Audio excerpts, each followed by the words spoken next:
Shabbat Shalom, que l'Éternel Dieu vous bénisse et vous garde dans le précieux nom de Yeshua. Nous voici donc au Shabbat qui se trouve dans la fête de Hanouka, c'est-à-dire le 4e jour de la fête de Hanouka, donc Hanouka 4 comme 4e jour.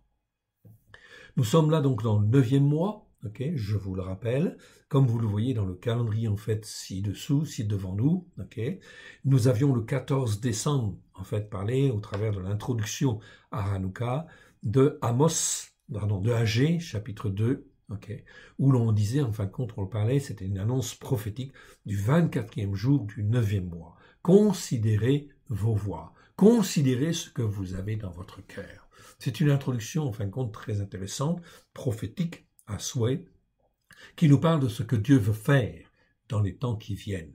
Oui, bien sûr. La fête de Hanouka, vous avez 2 vidéos qui sont disponibles sur le site. Vous tapez Hanouka, tout simplement, en fait ici, sur notre chaîne YouTube à l'école de Yeshua, et vous aurez ces 2 vidéos qui expliquent en fait Hanouka. Aujourd'hui, nous sommes le 4e jour de Hanouka. Nous sommes Shabbat, et effectivement, c'est le jour en fait où nous allons étudier plus particulièrement le passage de Marc chapitre 12, versets 18 à 34. Nous n'avons pas fait jusqu'à maintenant de vidéo d'enseignement sur en fait ce passage de Marc chapitre 12, versets 18 à 34. Nous sommes Shabbat, c'est donc l'occasion là de creuser en fait ici ces passages et d'approfondir, oui bien sûr, quel est le but de Hanouka, quel est effectivement en fin de compte ici le message principal en fait ici de cette fête. Cet message principal, bien en fin de compte, c'est la fête des Lumières, tout simplement. Or, si nous sommes appelés en fait à recevoir Christ dans nos cœurs et dans nos vies, c'est pour que nous puissions être des lumières à la gloire de Dieu. C'est-à-dire des consacrés, consacrants, qui en fin de compte savent discerner les temps et les circonstances, qui sont bien ancrés sur la Torah, les prophètes et les psaumes. Voyons si vous le voulez bien ce passage. Je vous rappelle en fait aussi que nous avons lu en fait un autre passage, c'est un passage de Jean, qui est la fête de la dédicace. Nous l'avons lu en fin de compte dans l'introduction, je ne vais donc pas le relire. C'est donc Jean chapitre 10, versets 22 à 39. Nous n'allons donc pas le relire en fait ici. Aujourd'hui, nous allons travailler essentiellement sur en fait Marc chapitre 12, versets 18 à 34. Et nous allons approfondir. Nous allons approfondir en fait ici ce passage. Ce passage de Marc. Allons-y. Je prends donc en fait ici le passage de Marc. Et nous l'avons en fait à l'écran. Hanouka, la fête des Lumières. Je rappelle que ce passage de Marc, c'est bien un passage que les disciples de Yeshua du 1er siècle, lorsqu'ils ont entendu Yeshua et les disciples en fait parler, ont mis en place en fait ici, en fait un ordre de lecture dans l'évangile de Marc. Lorsque l'évangile de Marc est paru, c'est un des premiers qui est apparu parmi les 4. Eh bien, dès qu'il a été mis en place, les Juifs messianiques ont découpé l'évangile de Marc en 54 morceaux et quelques morceaux de plus pour, en fin de compte, affecter tel passage à tel paracha, tel autre passage à tel autre paracha, et tel passage à telle, fête de l'Éternel. Ainsi, dans l'évangile de Marc, il y a un passage pour la Pâque, il y a un passage pour la Pentecôte, il y a un passage en fin de compte ici pour Kippour, il y a un passage en fin de compte ici pour la fête des Lumières. Et oui, c'était le découpage qui nous vient du 1er siècle, des croyants en Yeshua, disciples de Yeshua et de ses propres disciples que nous connaissons au travers des Écritures. Donc la fête de Hanouka, fête des Lumières, au cours du 1er siècle de l'ère chrétienne, le passage de Marc chapitre 12, versets 18 à 34, était lu lors de cette fête par les disciples de Yeshua. On ne lisait pas de parachiotes, il n'y avait pas de parachiotes ce jour-là. C'était en fait un jour où justement le passage de Marc était en fait ici consacré à ce Shabbat. Donc ici, cette fête a lieu le 25e jour du 9e mois et elle dure 8 jours. Elle célèbre la purification et la dédicace du temple de Yerushalayim après que Antiochus Épiphane IV, roi des Séleucides, avait profané le temple en 167 avant l'ère chrétienne. Donc ici, ça c'est un fait historique. Cette fête donc célèbre la purification du temple après que Antiochus Épiphane IV, roi des Séleucides, ait profané le temple en 167 avant l'ère chrétienne. De la même manière, en réalité, au jour d'aujourd'hui, la fête de Hanouka doit être l'occasion d'une purification de notre temple. En fait, ici, notre corps, qui est le temple, en fait, du Saint-Esprit, de l'Esprit Saint, plutôt, en fait, ici.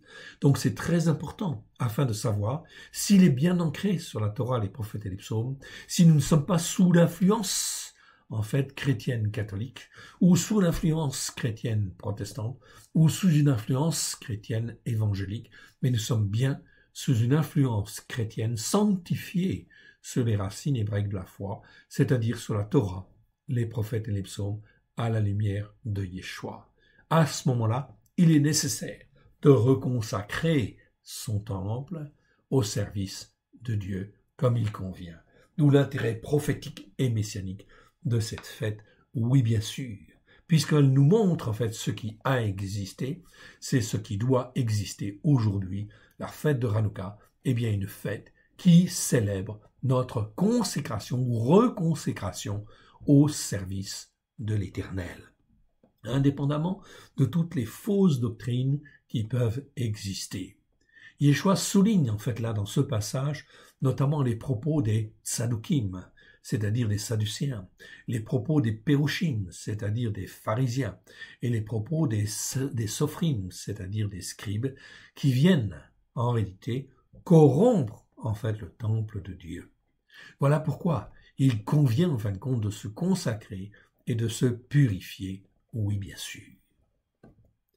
Alors lisons ce passage, donc de Marc chapitre 12, versets 18 à 34. Très important. En fait, nous allons même découper ce passage en deux parties. Donc voici la première partie.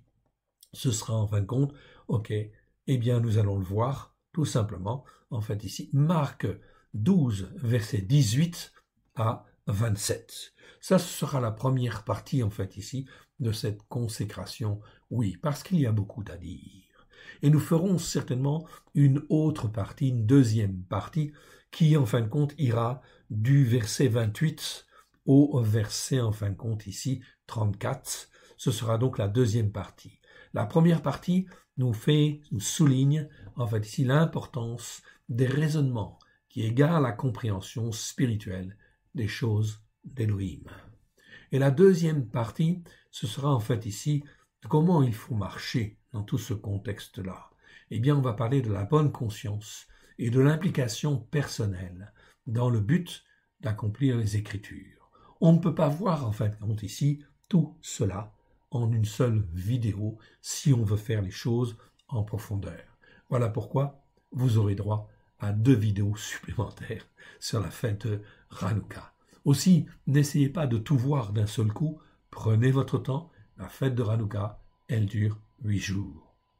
Mais c'est très important de bien comprendre, ça c'est fondamental, afin d'être les témoins que l'Éternel Dieu veut, en fait ici, que nous soyons au travers de Christ, Yeshua, son Fils bien-aimé.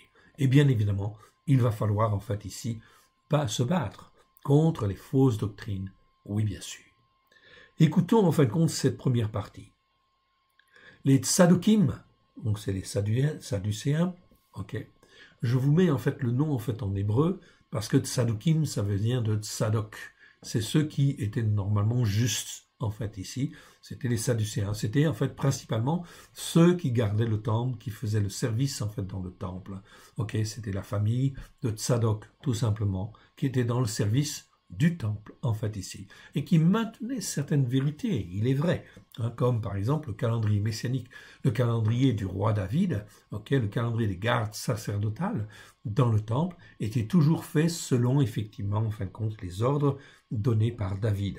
Donc tout ça, c'était bien. Ça veut dire qu'ils n'étaient pas totalement dans l'erreur, quelque part, mais ils avaient déformé les Écritures. Les Tsadoukim, qui disent qu'il n'y a point de résurrection, donc ils étaient tellement enfermés dans leur doctrine qu'ils ne croyaient même plus à la résurrection. Pourtant, c'était des croyants, en fait, ici, mais ils ne croyaient pas à la résurrection. vinrent auprès de Yeshua et lui posèrent cette question, en disant, Maître. Maître, c'est le mot didaskalos. Didaskalos, ici, c'est pas maître, celui qui règne. C'est didaskalos, celui qui enseigne. Donc, Yeshua a été reconnu comme un maître. Le mot didaskalos en grec, existe 58 fois dans 57 versets. Mais 40 fois, il est utilisé pour Yeshua dans, en fin de compte, la Brit Hadasha, dans tout ce que les nations appellent le Nouveau Testament. Donc, il était reconnu comme un maître. Et on l'écoutait, et on lui posait en fait des questions. On l'écoutait, mais ça ne veut pas dire qu'on mettait en pratique ce qu'il disait. Maître, didaskalos, voici ce que Moshe nous a prescrit. Si le frère de quelqu'un meurt et laisse une femme, sans avoir d'enfant légitime et héritier. Ici, nous avons le mot teknon, en fait, ici en grec, ou qu'on traduit par enfant, oui bien sûr, mais c'est pas en fin de compte comme pédion. Pédion, c'est un autre mot grec qui l'on traduit aussi par enfant. Donc teknon, c'est en fait ici sous la référence 66. Donc comme je vous l'ai expliqué, dans la Brit Hadasha que nous avons traduit, en fait ici pour être bien ancré sur la Torah, les prophètes et les psaumes, eh bien effectivement dans cette Brit Hadasha que nous avons retraduit, vous avez un lexique de mots essentiels, 70 mots notamment. Et ici, celui qui est en fait ici sous la référence 66, c'est le mot teknon. Et teknon, on t'explique que c'est un enfant. Mais c'est pas n'importe quel enfant. C'est l'enfant qui, normalement, est légitime et héritier. Légitime, enfin, pourquoi? Parce qu'il a été racheté par le sang de Christ. Et il est héritier. Héritier, s'il l'écoute et qu'il le met en pratique, il devient, en fin de compte, héritier. Donc, c'est effectivement le mot teknon qui est utilisé ici. C'est donc très important. Voilà pourquoi nous mettons en italique, le mot légitime et héritier, parce que ce n'est pas le mot pédion que l'on traduit aussi par enfant. Ici, c'est le mot teknon. Donc, c'est ceux qui, en fait, sont censés être légitimes et héritiers. Si le frère de quelqu'un meurt et laisse une femme sans avoir d'enfant légitime et héritier, son frère épousera sa veuve et suscitera une postérité à son frère. Très bien. C'était les règles de l'époque. Oui, bien sûr. C'était très important afin que le nom puisse être gardé et qu'il puisse y avoir une descendance. Dieu attachait beaucoup d'importance en fait à cela. Voilà pourquoi il était prévu dans la Torah, effectivement, un certain nombre de mesures pour relever le nom du défunt. Verset 20. Or, il y avait 7 frères, comme par hasard. Donc là, c'est un cas d'école. Le premier se maria et mourut sans laisser de postérité. Le second prit la veuve pour femme et mourut sans laisser de postérité. Il en fut de même du troisième. Et aucun des 7 ne laissa de postérité. Après eux tous, la femme mourut aussi. Puisque c'est le sort de l'homme, de mourir. Verset 23. À la résurrection, duquel d'entre eux sera-t-elle la femme? Car les 7 l'ont eue pour femme. Bien sûr, ici on est dans des raisonnements d'hommes, en effet. Yeshua voit le piège, oui bien sûr. Il ne va pas répondre directement à la question, oui bien sûr, parce que cela ne sert à rien, en fait, de répondre à la question, puisqu'en fait la question n'a pas de réponse, en fait, ici. Verset, en fait, 24, pourquoi? Eh bien, on va le voir. Verset 24, Yeshua leur répondit. À travers ces choses-là dont on vient de parler, n'êtes-vous pas en train de vous égarer parce que vous ne comprenez ni les Écritures, ni la puissance de Ha-Elohim. Voilà ce que Yeshua répond. Vous ne comprenez ni les Écritures, ni la puissance de Dieu, ni la puissance de Ha-Elohim. En fait, ils n'ont rien compris. Ils n'ont rien compris aux Écritures parce qu'ils sont passés à côté. Ils sont dans des raisonnements d'hommes, des raisonnements qui égarent, des raisonnements qui ne mènent à rien en réalité, parce qu'en fait, on n'a pas de ce genre de questions à se poser si on croit pleinement dans l'Écriture avec son cœur et qu'en fait, on a été travaillé, façonné comme il convient par la puissance de l'Esprit de Dieu. Verset 25. Car à la résurrection des morts, on ne donnera plus de femmes en mariage, ni de mari, mais ils seront comme des anges dans les cieux. Donc déjà, il répond en fait ici. Le problème en fait n'est pas là, puisqu'à la résurrection des morts, en fait, tout le monde sera, en fait, ici, comme des anges dans le ciel. Donc, on n'a plus besoin de procréer, plus besoin, en fin de compte, d'avoir de la descendance, oui, bien sûr, puisque tout se fait sur le plan spirituel. Pour ce qui est de la résurrection des morts, n'avez-vous pas lu dans le livre de Moshe? Donc, Yeshua insiste et dit, en fait, ici, vous devriez comprendre. Mais en réalité, comme vous ne croyez pas à la résurrection, ça veut dire que vous n'êtes pas capable de comprendre, en fait, ici. Pour ce qui est de la résurrection des morts, n'avez-vous pas lu dans le livre de Moshe ce que Elohim lui dit dans le buisson? Je suis l'Elohim d'Abraham, l'Elohim de Yitzhak et l'Elohim de Yaakov. Donc très important, rien que le fait d'expliquer en fait cette dénomination ici, à Elohim, le seul Dieu unique et vrai, eh bien, en fin de compte, parle à Abraham. Et il lui dit, en fin de compte, parle à Moshe, pardon. Et il dit, je suis l'Elohim d'Abraham. C'est-à-dire que Abraham me connaissait comme étant Elohim, le seul Dieu unique et vrai, comme étant le Dieu de la terre et le Dieu du ciel, le Dieu de la vie, le Dieu qui donne la vie. Donc Abraham connaissait en fait ici Elohim de cette manière-là. Il dit ensuite, il ne dit pas « je suis l'Elohim d'Abraham, de Yitzhak et de Yaakov ». Il dit « je suis le Dieu, l'Elohim d'Abraham ». Mais je suis aussi en fait le Dieu, l'Elohim de Yitzhak. C'est-à-dire que je me suis fait connaître à Yitzhak comme étant en fait le Dieu du ciel, le Dieu de la terre, le Dieu qui donne la vie. Et même chose en fin de compte avec Yaakov, il va dire en fait ici, je suis le Dieu de la vie, je suis le Dieu de la résurrection, je suis le Dieu en fin de compte qui façonne, qui en fin de compte ici élève spirituellement, afin que les hommes et les femmes puissent être comme des anges dans les lieux célestes, évidemment. Donc on est sur la terre, simplement dans une période de passage, si je puis dire, où nous sommes éprouvés, travaillés, façonnés, dans le but d'être rendus à une stature parfaite pour Dieu, dans le but d'être rendu meilleur, capable d'être transformé et façonné à la gloire de Dieu, d'être obéissant et soumis. C'est là la condition essentielle, c'est-à-dire d'être obéissant, rendu obéissant et rendu entièrement soumis à l'Éternel, bien évidemment, le Dieu d'Israël, oui bien sûr, le Dieu d'Abraham, le Dieu en fin de compte ici de Yitzhak, le Dieu de Yaakov. Il y a donc tout un travail qui doit se faire, en fait, ici, pour que nous soyons, en fin de compte, ici, façonnés comme Dieu le veut. Verset 27. À Elohim, donc le seul Dieu unique et vrai, n'est pas l'Elohim des morts. Non, pas du tout, ça n'a rien à voir. Il est en fait l'Elohim des vivants, c'est-à-dire de ceux qui ont la vie éternelle.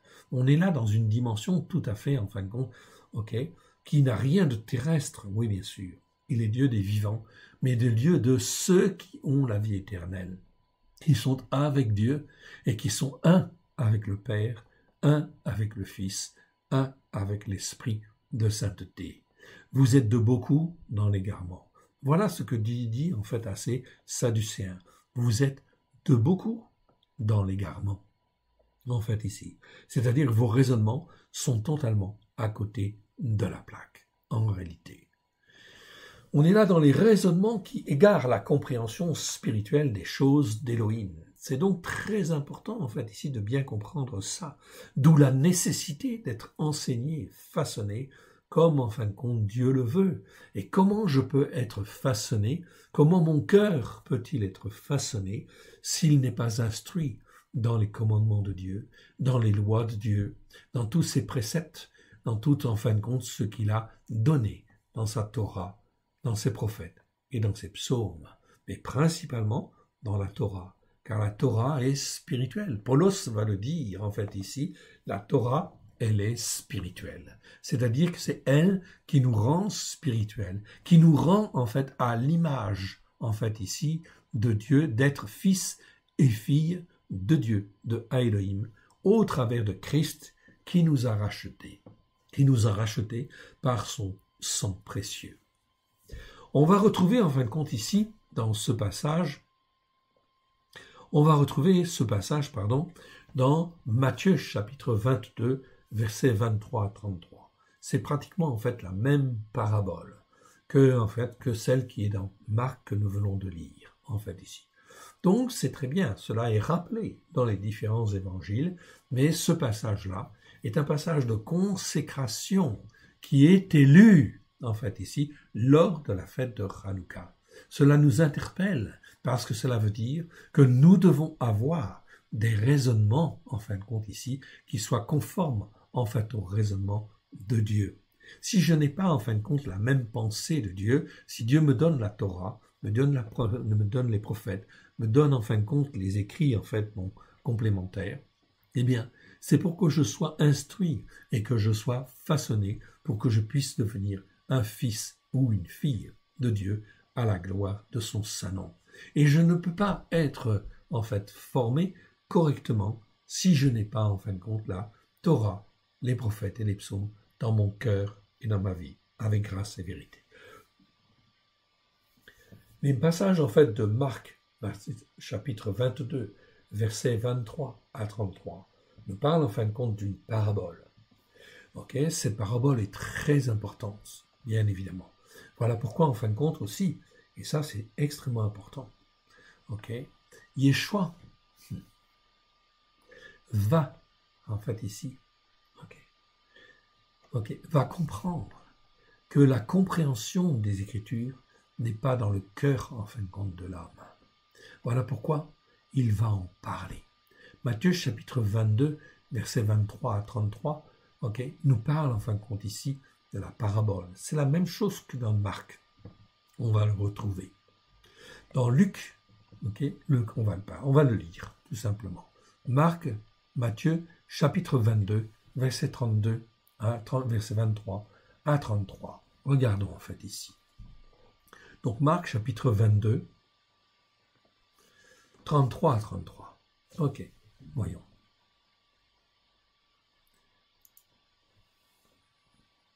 « 23 à 33. Le même jour, les tzadoukim qui disent qu'il n'y a pas de résurrection, vinrent auprès de Yeshua et lui dirent cette question. Maître, Moshe a dit, si quelqu'un meurt sans enfant, légitime et héritier, son frère épousera sa veuve et suscitera une postérité à son frère. Or, il y avait parmi nous 7 frères. Le premier se maria et mourut. Et comme il n'avait pas d'enfant, il laissa sa femme à son frère. Il en fut de même du second, puis du troisième jusqu'au 7e. Après eux tous, la femme mourut aussi. À la résurrection, duquel des 7 sera-t-elle donc la femme, car tous l'ont eue. Donc c'est le même passage qu'on a lu dans Marc. Il est répété en fait ici dans Matthieu, pratiquement de la même manière. Yeshua leur répondit, « Vous vous êtes égarés parce que vous ne comprenez ni les Écritures ni la puissance de Elohim. » Donc ici, dans l'évangile en fait ici de Matthieu, il dit bien « Vous vous êtes égarés parce que vous ne comprenez ni les Écritures ni la puissance de Elohim. » Car à la résurrection des hommes, les hommes ne prendront en fait ici point de femmes, ni les femmes de Marie, mais ils seront comme des anges d'Élohim dans le ciel. Donc il y a bien en fait une transformation extraordinaire qui se fait, on devient des êtres spirituels. Il n'y a plus besoin en fait de la relation enfin homme-femme qu'il y avait sur la terre. Les hommes et les femmes sont transformés afin d'être un même cœur, une même âme dans le ciel. Pour ce qui est de la résurrection des morts, n'avez-vous pas lu ce que Elohim vous a dit? Je suis l'Élohim d'Abraham, ce qu'on avait vu dans Marc tout à l'heure. On le retrouve en fait ici. Je suis l'Élohim d'Abraham, je suis l'Élohim de Yitzhak, je suis l'Élohim de Yaakov. Elohim n'est pas l'Élohim des morts, mais des vivants. Ce que je comprends en fait ici, ou ce que nous pouvons comprendre, c'est que Dieu en fait ici, au travers de sa parole, eh bien il se fait connaître à Abraham comme étant l'Élohim, c'est-à-dire le seul Dieu unique et vrai sur toute la terre. Il se fait connaître comme étant le seul Dieu unique et vrai à Yitzhak. Il se fait connaître à Yaakov comme étant le seul Dieu unique et vrai.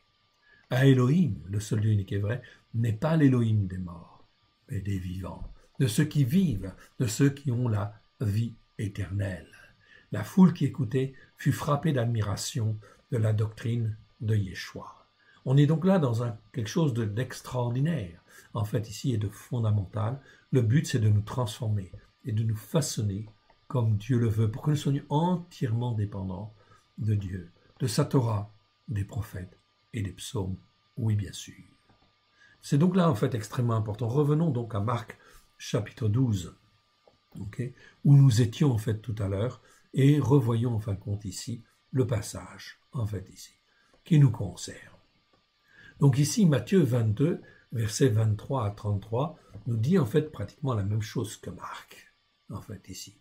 Nous sommes préparés et façonnés dans le but, en fin de compte, d'être des hommes et des femmes qui appartiennent, en fait, à Dieu, ok, et pleinement, en fait, à Dieu. Le passage, en fin de compte, de Luc nous dit presque la même chose. Il va nous révéler deux, trois petites choses. Luc, chapitre 20, versets 27 à 40, c'est la même parabole, mais il est précisé de trois petites choses supplémentaires. Donc, on va aller voir ces paraboles. C'est Luc, chapitre 20, versets 27 à 40. Donc, on va dans Luc, chapitre 20, verset 17, à partir du verset 17.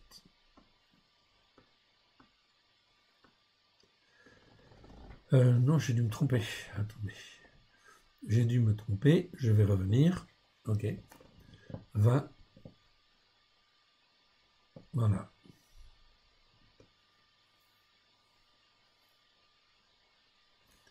J'ai dû me tromper. Attendez. Je vais revenir. Donc, quand je reviens, en fait, à Marc 12, en fait, ici, je reviens.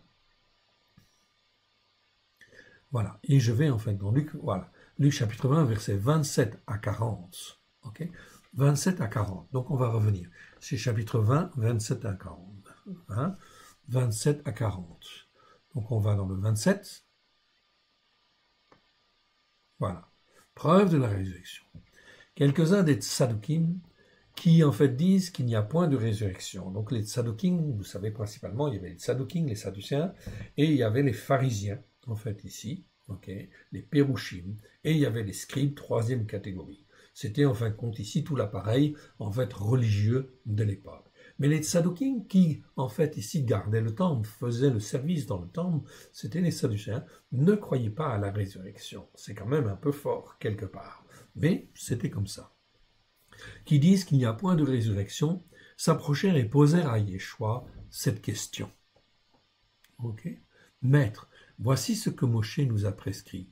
Si le frère de quelqu'un meurt, ayant une femme sans avoir d'enfant, de celui même qui est mort, son frère épousera la femme et suscitera une postérité à son frère. Or, il y avait 7 frères, on retrouve la même chose. Le premier se maria et mourut sans enfant. Le second et le troisième épousèrent la veuve. Il en fut de même des 7, qui moururent sans laisser d'enfants légitimes et héritiers, c'est-à-dire des enfants qui doivent hériter, en fait, ici, et qui sont des enfants légitimes. Okay, donc, c'est des technons. On retrouve, en fin de compte, le même mot, en fait, ici, que nous avons vu tout à l'heure. Enfin, la femme mourut aussi. À la résurrection, duquel d'entre eux sera-t-elle donc la femme? Donc, les Sadducéens se posent la même question. Ok, là, pose la même question, cela relate le même fait, car les 7 l'ont eu pour femme. Ok. Mais on voit la réponse, en fait, ici, un petit peu, enfin, c'est la même réponse, mais il y a un petit complément. Yeshua leur répondit, les enfants de ce siècle prennent des femmes et des maris, mais ceux qui seront trouvés dignes d'avoir part au siècle à venir et à la résurrection des morts, ne prendront ni femme ni mari.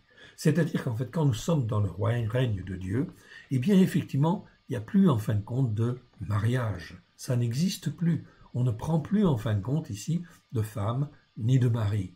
Car ils ne pourront plus mourir. Ils ont la vie éternelle, parce qu'ils seront semblables aux anges, et qu'ils seront fils de Elohim, étant fils de la résurrection. Donc là, on se pose, en fin de compte, ici, on pose quelque chose de fondamental. Nous n'avons plus, en fin de compte, à vivre de la même manière. Nous sommes fils et filles de Elohim, du seul Dieu unique et vrai, okay, étant fils de la résurrection. Le temps sur la terre est terminé, et en fait, on va vivre d'une autre manière, dans la félicité, en fait, ici, de Dieu. Que va-t-il se passer? Eh bien, on ne sait pas trop, mais en fait, ici, c'est quelque chose de glorieux, c'est quelque chose de merveilleux. Car être pour l'éternité, en fait, avec Dieu, cela, en fin de compte, ne parle absolument pas d'ennui, comme on pourrait le dire sur la terre. En fait, ici, si tu es tout le temps avec la même personne, peut-être que tu vas t'ennuyer, en fait, ici. Non, ici, on ne s'ennuie pas. On est avec Dieu dans la félicité. Il n'y a donc plus rien, en fin de compte, d'humain, et il n'y a plus rien, en fin de compte, de Satan. Verset 37. Que les morts ressuscitent, c'est ce que Moshe a fait connaître, quand à propos du buisson, il l'appelle l'Élohim d'Abraham, l'Élohim de Yitzhak et l'Élohim de Jacob. Donc ici, on précise en fait aussi quelque chose, les morts ressuscitent. Que les morts ressuscitent, c'est ce que, en fait, Moshe a fait connaître, c'est-à-dire qu'il ressuscite pour la vie éternelle, c'est-à-dire en fin de compte dans une félicité tout à fait exceptionnelle. On est dans une autre dimension que l'on ne connaît pas en fait ici, que l'on peut, sentir spirituellement en fait ici, mais on ne vieillit plus, la mort n'existe plus, toutes les œuvres de Satan ne sont plus là. L'homme ne vieillit plus en fait ici. Il est sanctifié à la gloire de l'Éternel. Que les morts ressuscitent, c'est que, en fait, Moshe a fait connaître, quand, à propos du buisson, il appelle l'Éternel, l'Élohim d'Abraham, l'Élohim de Yitzhak, l'Élohim de Jacob. C'est pas seulement, en fait, le Dieu d'Abraham, d'Isaac et de Jacob, non, c'est le Dieu d'Abraham, c'est le Dieu, en fin de compte, d'Isaac, c'est le Dieu, en fin de compte, de Jacob. Or, Elohim n'est pas l'Élohim des morts, mais des vivants, c'est-à-dire de ceux qui vivent éternellement, qui pour lui sont tous vivants. Quelques-uns des sophrim, prenant la parole, dirent « Maître, tu as bien parlé ». Et oui, en fait ici, Yeshua ne pouvait pas en fait parler autrement. Il ne parle que bien, et il parle très bien, parce qu'il sait de qui il parle. Et verset 40, il n'osait plus lui poser aucune question, en fait ici. Donc, voilà en fin de compte quelque chose de très intéressant. Oui, bien sûr, Yeshua parle, et quand Yeshua parle, il n'y a plus rien à dire en fait ici quelque part. C'est donc en fait très important. Continuons. Ok. Ils n'auront plus besoin de se marier. Luc chapitre 20, versets 27 à 40. Si je vais dans les passages suivants, 2 Timothée chapitre 3, versets 8 à 9, on parle là, en fait, des hommes qui sont corrompus spirituellement dans leur compréhension. Donc ici, c'est un passage, en fait, ici, très important, en fait, ici. On va aller le voir quand même. 2 Timothée, chapitre 3, versets 8 à 9. 2 Timothée, chapitre 3, donc on va aller dans 2 Timothée, chapitre 3, versets 8 à 9. Donc nous y sommes. Donc 2 Timothée, chapitre 3, versets 8 à 9. Allons-y en fait dans le 8 et 9. De même que Yanim c'est Janès, et Jambérim, c'est Jambres, s'opposèrent à Moshe.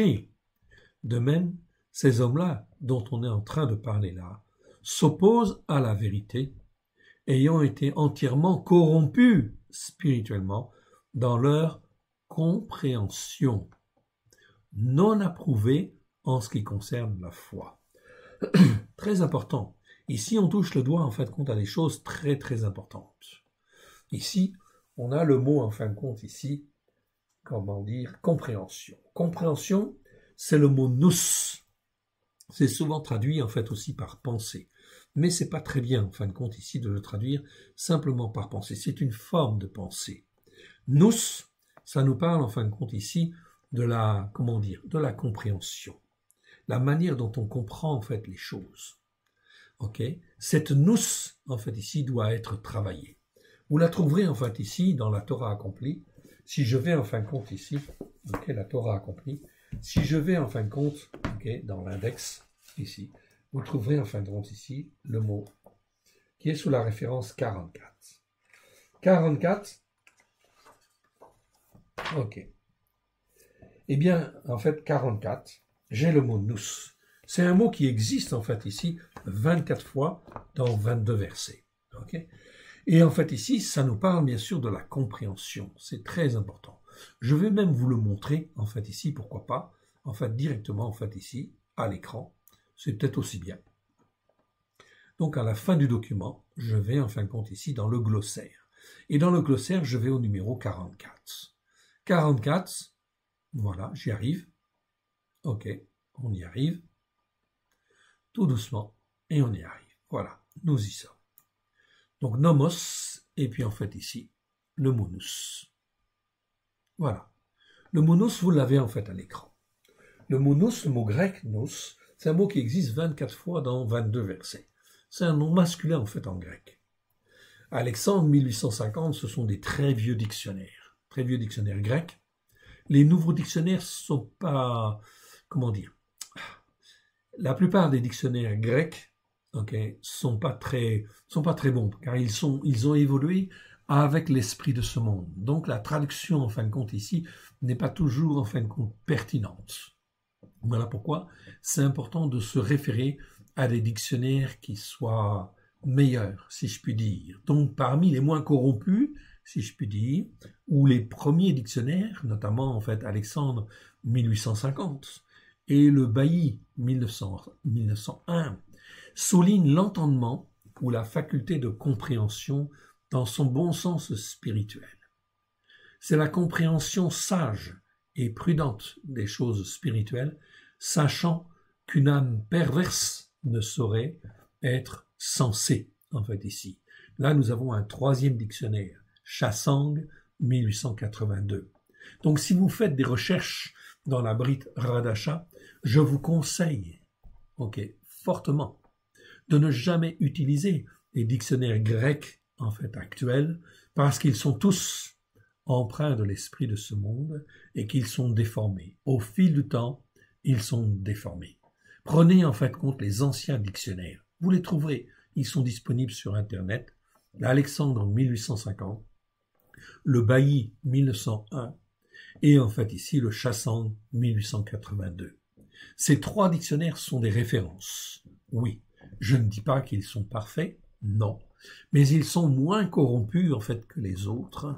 C'est donc là, en fin de compte, quelque chose de très intéressant quand on veut rechercher la signification d'un mot grec. Le mot grec nous, en fait ici, existe 24 fois dans 22 versets. Et ça nous parle bien de l'entendement, c'est-à-dire la manière dont on comprend les choses, la faculté de compréhension, mais toujours dans un bon sens spirituel. C'est pas forcément un sens très intellectuel, etc., sophistiqué, recherché, non. C'est le bon sens, dans un bon sens spirituel. C'est une compréhension, nous, ça exprime une compréhension sage et prudente des choses spirituelles, sachant qu'une âme perverse, donc ça c'est Chassang qui le rajoute, une âme perverse ne saurait être sensée. C'est-à-dire qu'une âme pervertie ne peut pas comprendre, en fait, les choses comme il faut. C'est donc très important. Donc là, on est dans une nous, c'est-à-dire une compréhension qui doit être sanctifiée par l'Esprit de Dieu. Donc je ne peux pas, en fin de compte, accéder au vrai sens de la parole de Dieu si je ne me libère pas de toutes les influences spirituelles qui peuvent être mauvaises. Dieu sonde les cœurs et sonde les reins. Si nous sommes dans cette recherche, ici, de la vérité, d'une vérité sincère et profonde, eh bien, en fait, l'Esprit Saint, l'Esprit de la sainteté de Dieu, qui veut nous faire connaître la sainteté de Dieu, va nous faire comprendre les choses dans un bon sens spirituel. C'est pour ça que ce mot « nous », il vaut mieux le traduire par compréhension, mais compréhension dans son bon sens spirituel. Je vous renvoie à tous les versets où ce mot-là en fait existe. Ce mot-là existe 24 fois dans 22 versets. Et dans cette traduction, en fait ici, nous avons revu tous ces mots-là, tous les versets, en fait ici, ont été revus et corrigés. Donc le mot « nous » ne sera jamais traduit par, en fait ici, simplement « penser » comme les autres mots. Vous avez différents mots pour traduire « penser ».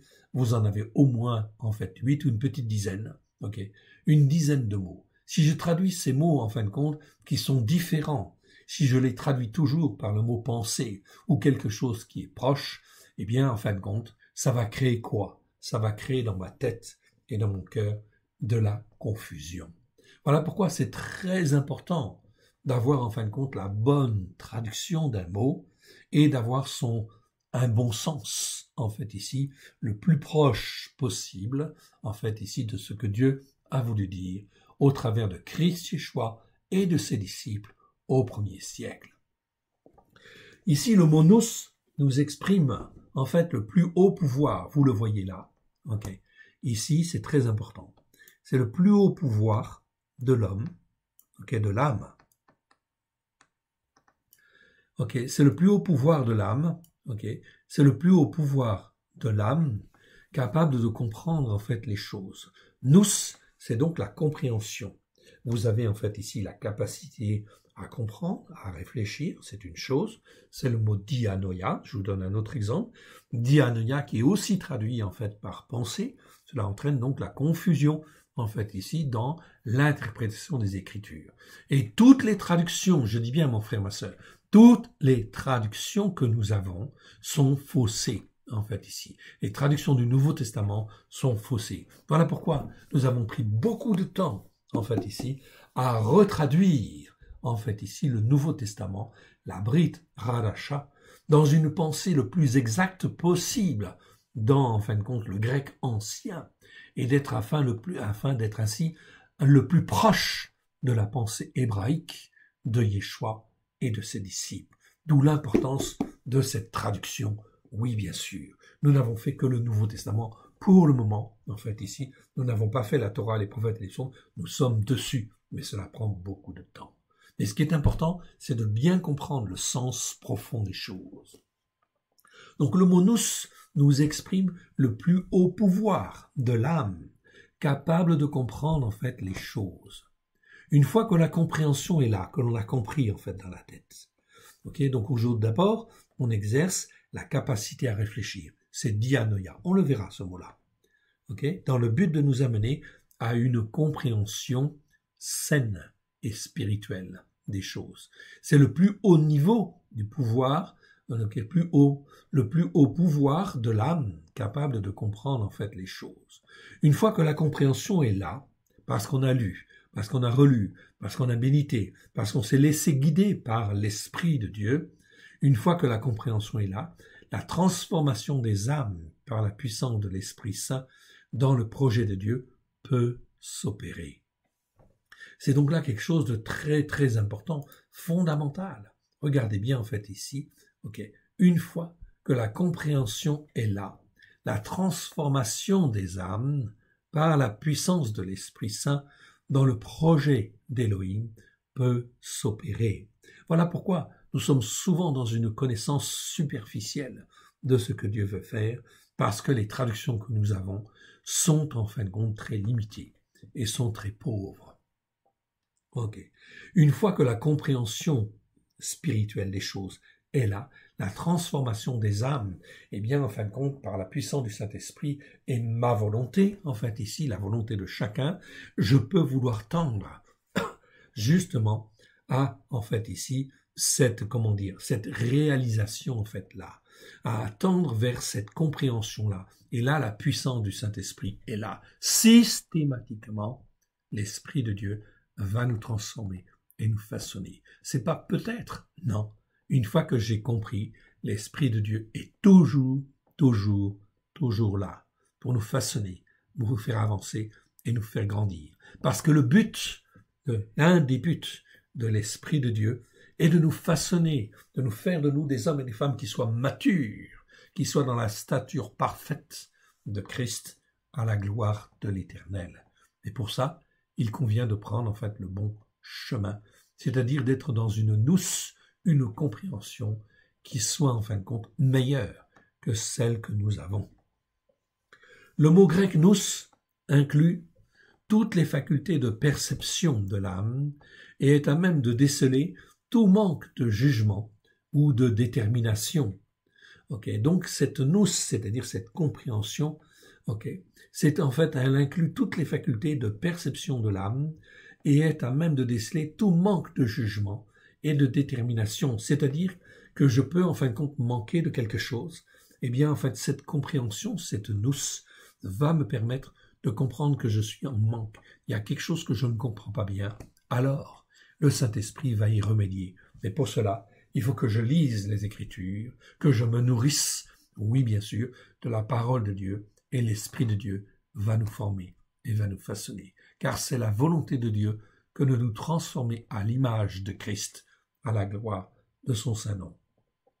Donc, la meilleure traduction de ce mot-là, c'est bien compréhension. Nous traduirons principalement ce mot par compréhension, qui en fin de compte aussi vient du verbe noéo. Noéo qui parle de comprendre, comprendre avec l'esprit. Donc ça c'est très important, car Dieu est spirituel, oui bien sûr, c'est un esprit. Voilà pourquoi je dois en fin de compte rentrer dans la dimension spirituelle. Après, le matériel, en fait, vient, et il suit. Les 22 versets, où se trouve ce mot, en fait, nous, vous les avez là, vous en avez la liste. Vous pouvez regarder, en fait, ici, dans les traductions que vous avez, comment, en fin de compte, ce mot nous est-il traduit. Vous les avez, en fait, ici, vous avez tous les versets, les 22 versets, où se trouve, en fait, ce mot nous. Ce mot nous existe 24 fois, donc dans 2 versets, en fait, on va le trouver 2 fois. Ici, vous avez tous les versets. Nous les avons corrigés dans cette traduction, en fait, ici. Donc, tous ces mots ont été traduits par, tout ce mot nous a toujours été traduit par compréhension. Oui, la compréhension est très importante, fondamentale. Si je ne comprends pas les choses, je ne peux pas vraiment avancer. Vous pouvez regarder donc dans tous ces versets, ici, dans cette traduction, tous ces versets-là, eh bien, ce mot, en fait, nous, est traduit par compréhension. Et c'est juste, c'est normal, et c'est très bon. Voilà pourquoi c'est une référence. Je vous encourage à l'acquérir, et je vous encourage, en fin de compte, à la diffuser autour de vous. Car vous pouvez aller voir, dans tous ces versets, en fait, là, comment, en fait, c'est traduit dans, en fait, ici, nos traductions, en fait, ici, les traductions que nous avons. Dans la seconde, en fin de compte, vous voyez que c'est pas traduit toujours de la même manière. Donc ça entraîne de la confusion. Car on va traduire, en fait, aussi le mot nous, parfois par pensée. On va traduire, en fait, le mot dianoia, que l'on verra tout à l'heure, par également pensée, ce qui fait que cela entraîne, en fait, la confusion dans nos pensées. Non. Nous, ça nous parle de la compréhension. Dianoia, ça nous parle de la capacité à réfléchir. C'est un petit peu différent, mais c'est toujours dans le domaine de la pensée. Oui, bien sûr. Regardez donc ces versets dans les traductions, en fait, ici, que vous avez, en fait, ici, les différentes traductions, français courant, ou, en fait, d'autres éditeurs, vous verrez qu'ils ne comprennent pas forcément, en fait, ici, bien les choses, et effectivement, ça pose problème, d'où, en fin de compte, des interprétations différentes, et les prises de position, parfois, en fait, qui sont liées à l'orgueil, les prises de position des uns et des autres. Il faut rester dans l'humilité. Oui, bien sûr. C'est donc très important, car Dieu nous forme et Dieu nous façonne afin que nous ayons une très bonne compréhension, en fin de compte, des choses. Amen. On revient donc à Marc. Marc chapitre 12, on revient à notre texte. Marc chapitre 12, et on y va. Marc chapitre 12, on était à Hanouka, donc on revient à Hanouka. Donc très important. Donc 2 Timothée, chapitre 3, versets 8 à 9. Donc on peut dire en fait ici que Dieu parle en fait au travers de la bouche de Paulos, et en fait il parle des hommes corrompus spirituellement dans leur compréhension. C'est-à-dire que s'ils ont une compréhension erronée des Écritures, eh bien comment peuvent-ils en fin de compte ici enseigner? Ils ne peuvent pas enseigner correctement. Voilà pourquoi. En fait, c'est très important. La seule manière de bien comprendre, c'est d'avoir une bonne traduction, bien évidemment. Et si ma traduction n'est pas bonne, eh bien, ça veut dire que les hommes, ils vont, en fin de compte, interpréter, ils vont être corrompus spirituellement dans leur compréhension. C'est bien ce que, en fin de compte, ici, Paulos nous dit. Paulos dit en fait à Timothée, ce sont des hommes corrompus spirituellement dans leur compréhension. Voilà pourquoi c'est très important d'apprendre, puisque là nous sommes dans la fête des Lumières, de bien comprendre en fait ici que nous devons être lumière. Et je ne peux pas être lumière pour Dieu si en fin de compte dans mes raisonnements je suis faussé en fait ici, si je suis de travers. Ça ne va pas. Il faut que je puisse avoir un raisonnement qui soit sanctifié en fait ici par l'Éternel et qui soit conforme bien évidemment à l'Écriture. D'où en fait ici cette nécessité d'avoir une traduction correcte. Je vous rappelle encore ici cette Torah accomplie où là tous les mots concernant le mot penser en fait ici ont été recalés et traduits correctement. Eh bien ça, rien que la lecture approfondie de cette Torah accomplie en fait ici vous permet en fait ici de comprendre beaucoup de choses et d'apprendre à discerner si un tel est dans une compréhension erronée ou pas en fait ici. C'est donc là très important. Paulos parle à Timothée et il dit ce sont des hommes corrompus spirituellement. Autre passage, Romains chapitre 16, versets 17 à 20. Ici, en fait, on passe en des précieuses recommandations. Romains chapitre 16, versets 17 à 20. Eh bien, en fait, allons voir. Romains chapitre 16, versets 17 à 20. Romains chapitre 16, versets 17 à 20. Qu'est-ce qui nous est dit en fait ici? Je vous exhorte, voyez, nous sommes dans, en fait ici, Romains chapitre 16, verset 17. Je vous exhorte, frères, à prendre garde à ceux qui causent des divisions et des occasions de chute, au préjudice de la doctrine que vous avez reçue.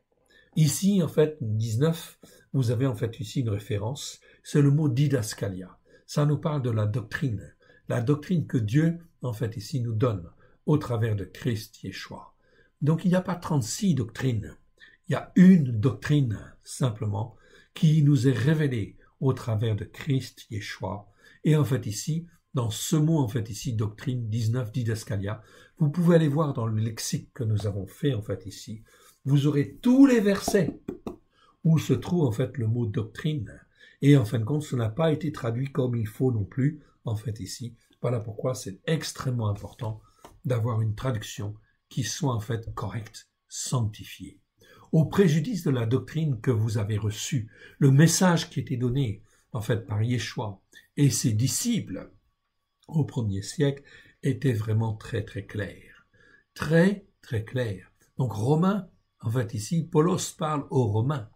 Et en fait, il dit, attention, en fait, aux fausses doctrines, qu'elles sont conformes, typiquement conformes, pleinement conformes à la doctrine que vous avez reçue. Sinon, qu'est-ce que dit en fin de compte Paulos à ces Romains? Éloignez-vous d'eux. Ne participez pas à ce qu'ils font. Ne soyez pas d'accord avec ce qu'ils font. On parle là, en fin de compte, des croyants. Paulos parle aux Romains, c'est-à-dire des gens des nations, des croyants des nations. Il leur dit, ne croyez pas à leur doctrine. Prenez celle que vous avez reçue des disciples et éloignez-vous d'eux, de ceux qui enseignent des choses fausses. En fait, ici. Car des hommes comme ceux-là ne sont point esclaves de Christ, notre Seigneur. Ici, le mot esclave, c'est le mot doulos. Même chose, entre parenthèses, vous avez en fait l'indice ici 25. Dans le lexique, nous avons recalé les choses. Ici, c'est traduit dans la plupart de nos traductions par serviteur. Bien sûr qu'on peut traduire par serviteur, mais il y a d'autres mots pour dire serviteur. Ici, le mot, c'est le mot doulos.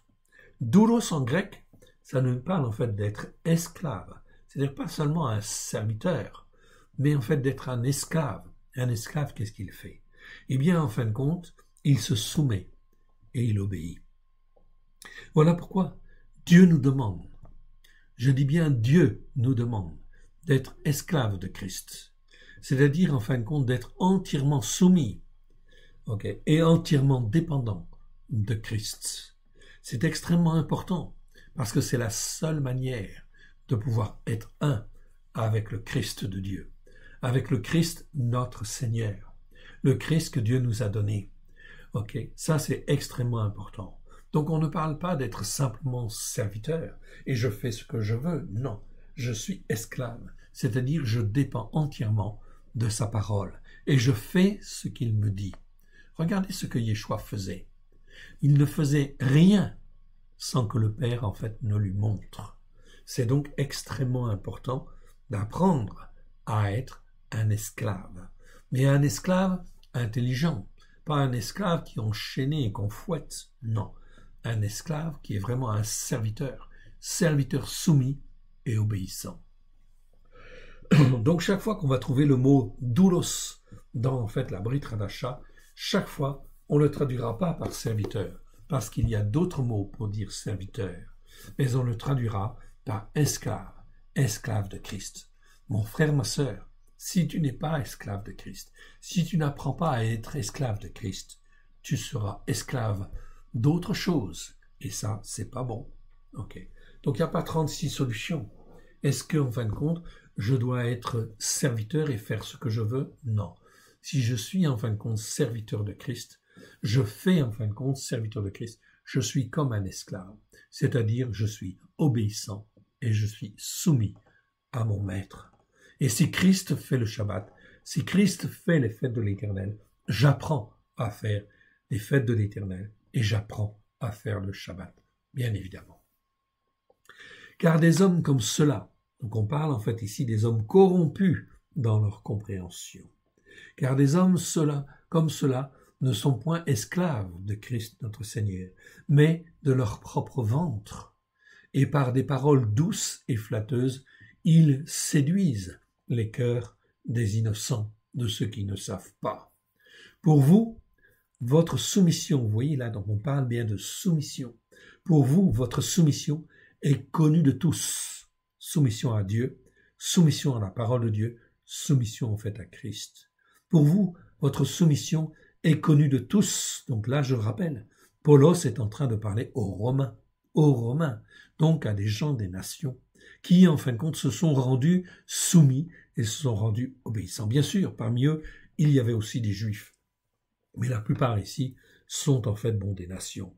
Je me réjouis donc à votre sujet, et je désire que vous soyez sages en ce qui concerne ce qui est bien, et purs en ce qui concerne le mal. Donc ici, Paulos les encourage encore. Il dit, en fait, je vous encourage, je désire que vous soyez sages en ce qui concerne le bien, c'est-à-dire remplis, en fin de compte, de discernement pour apprendre, en fait, à comprendre ce qui est bien et ce qui est mal devant Dieu. C'est un apprentissage. On ne comprend pas du jour au lendemain. Oui, bien sûr, il faut parfois des semaines, il faut parfois des années, avant, en fin de compte, de bien comprendre. C'est tout à fait normal, mais les temps pressent. Nous sommes dans les temps de la fin, ici où tout va être bousculé. Voilà pourquoi c'est extrêmement important. Désire que vous soyez sages en ce qui concerne ce qui est bien, et purs en ce qui concerne le mal. L'Élohim du Shalom, c'est-à-dire le Dieu de la paix, oui bien sûr. L'Élohim, c'est un nom pluriel, oui bien sûr, nom pluriel de Dieu. L'Élohim, donc ça inclut également le Père, le Fils et le Saint-Esprit. L'Élohim du Shalom écrasera bientôt Satan sous vos pieds. Que la grâce de notre Seigneur Christ Yeshua soit avec vous. Là, donc, on a bien une recommandation. Et en fait, on parle bien, en fait, ici, de l'influence de Satan, qui veut empêcher les hommes et les femmes, en fait, ici, de rentrer dans l'obéissance et la soumission de Dieu, que Dieu veut. Que la grâce de notre Seigneur Christ Yeshua soit avec vous. Voilà donc, en fait, ici, le passage de Romains 16, qui donc, en fait, ici, est lu en complément des enseignements. De Marc 12 sur Hanouka. On continue, on revient en fait ici. Donc Romains chapitre 16, verset 17 à 20. Précieuse recommandation. Ensuite, on nous parle de 1 Corinthiens 15. 1 Corinthiens 15, ça nous parle de la résurrection dans l'incorruptibilité. 1 Corinthiens 15, c'est un chapitre assez long, très important, ici. Donc on va peut-être pas tout le lire quand même, parce qu'il est assez long, 1 Corinthiens 15, mais c'est très important. Très important, mon frère, ma sœur, de le lire avec attention. Car ici, si nous appartenons à Christ, une chose est sûre, nous faisons partie de la résurrection. Nous sommes en fait appelés à être incorruptibles. Nous sommes appelés, dès lors que nous nous donnons notre cœur et notre vie à Yeshua, nous sommes appelés en fait à quelque chose de glorieux, fantastiquement glorieux. C'est pour ça qu'en fait ici le chapitre 15, je vous encourage à le lire dans le détail et à le méditer. On va le lire en fait nous-mêmes ici parce que c'est extrêmement important et fondamental pour nous montrer dans quel état d'esprit en fait ici Dieu veut nous placer, car en fait ici nous sommes en fait ici rachetés par le sang de l'agneau afin de rentrer dans l'incorruptibilité. Et pour rentrer dans l'incorruptibilité, bien sûr, il faut que je lise les Écritures, que je relise les Écritures, que je les médite, oui bien sûr, afin que ma compréhension soit renouvelée, que ma capacité à réfléchir, dianoia, soit sanctifiée, afin aussi que cette capacité à réfléchir, dianoia, puisse me donner une compréhension, nous, le mot que nous avons vu tout à l'heure, une compréhension saine, simple, bonne et spirituelle, à l'égard, en fin de compte, de ce que Dieu veut me révéler. Le chapitre 15 nous parle et nous dit très clairement que nous sommes, en fin de compte, non pas appelés à la résurrection, au sens que c'est quelque chose qui sera peut-être atteint, etc. Non, c'est quelque chose que nous avons déjà, en fait, ici, au travers de Christ Yeshua. Si je crois, en fait, à ce que Christ a accompli, son œuvre est parfaite pour nous transformer, nous façonner, afin que nous puissions être un avec le Père et un avec le Christ. Donc il y a donc bien un travail, et tout ce que nous faisons, tout ce que nous traversons, mon frère, ma sœur, ne vise qu'à une seule chose, c'est nous sanctifier chaque jour un peu plus, afin que nous puissions rentrer dans cette sanctification que l'Éternel Dieu veut pour chacun de nous. Le chapitre 15 nous parle de la résurrection pleine et entière, mais c'est une résurrection spirituelle, en fait ici, physique, mais aussi spirituelle, et principalement spirituelle, pour que nous soyons transformés à l'image de Christ. Regardons ce qui est écrit. On va faire quelques commentaires. Je vous rappelle, frères, la bonne nouvelle que je vous ai annoncée comme étant la bonne nouvelle. La bonne nouvelle, en fin de compte, que Christ a tout accompli pour nous, que vous avez reçu et dans laquelle vous avez persévéré, par laquelle vous êtes sauvés si vous la retenez. Vous êtes sauvés si vous la retenez, telle que je vous l'ai annoncée et décrite. Autrement, vous auriez cru en vain. Donc cette parole, c'est une parole extraordinaire. Je vous ai enseigné avant tout comment, comme je l'avais aussi reçu, que Christ est mort pour nos péchés selon les Écritures, qu'il a été enseveli, qu'il est ressuscité le 3e jour selon les Écritures, et qu'il est apparu à Képha. Képha, c'est Céphas, c'est Pierre, puis aux 12. Ensuite, il est apparu à plus de 500 frères à la fois, dont la plupart sont encore vivants, et dont quelques-uns sont morts. Ensuite, il est apparu à Yaakov, puis à tous les apôtres. Après eux tous, il m'est aussi apparu à moi, comme à un avorton. Donc c'est Paulos qui parle. Car je suis le moindre des apôtres, je ne suis pas digne d'être appelé apôtre, parce que j'ai persécuté l'assemblée des croyants de Elohim. Ici, au temps, en fin de compte, du 1er siècle, on ne parlait pas d'église. Les églises n'existaient pas. On parlait des assemblées. C'est pour ça que le mot ecclésia, en fait, ici, dans cette traduction, vous ne le trouverez pas. L'église catholique, eh bien, ça n'existe pas. C'est en fait une invention des hommes. L'église protestante, c'est une invention des hommes. Les églises évangéliques, c'est une assemblée, en fait, ce sont des assemblées de croyants, mais le mot église est tellement déformé qu'il a pris une connotation, en fin de compte, très mauvaise, une connotation qui veut d'abord principalement dire « je ne suis pas juif et je ne suis pas sur les racines juives ». Or, c'est pas du tout ce que Dieu veut. Ce que Dieu veut, c'est qu'il nous rachète au travers du sang de l'agneau, afin de nous greffer sur la Torah, les prophètes et les psaumes, et que nous puissions devenir une assemblée de croyants, de à Elohim, du seul Dieu unique et vrai. Voilà pourquoi vous ne trouverez jamais un seul verset où le mot Église est mentionné. Le mot Église a été rassemblé, a été en fait ici remplacé par le mot assemblée ou assemblée de croyants. C'est beaucoup mieux et beaucoup plus juste, évidemment. Verset 10. Par la grâce de Elohim, je suis ce que je suis, et sa grâce envers moi n'a pas été vaine. Loin de là, j'ai travaillé plus que tous, non pas moi toutefois, mais la grâce de Elohim qui est en moi. Ainsi donc, que ce soit moi, que ce soit eux, voici ce que nous proclamons à haute voix, et c'est ce que vous avez cru, en fait ici, très important. Or, si l'on proclame à haute voix que Christ est ressuscité des morts, comment quelques-uns parmi vous disent-ils qu'il n'y a point de résurrection des morts? Donc, parmi les croyants du premier siècle, il y avait des gens qui disaient « il n'y a pas de résurrection des morts ». Mon frère, ma sœur, Paulos est en train de dire en fait ici, c'est complètement erroné, car s'il n'y a pas de résurrection des morts, s'il n'y a point de résurrection des morts, Christ non plus n'est pas ressuscité. Et si Christ n'est pas ressuscité, notre proclamation est donc vaine, et votre foi aussi est vaine.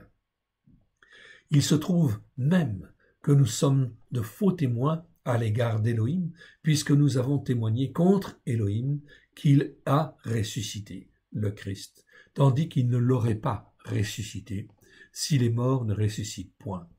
Car si les morts ne ressuscitent point, Christ non plus n'est pas ressuscité. Et si Christ n'est pas ressuscité, votre foi est vaine.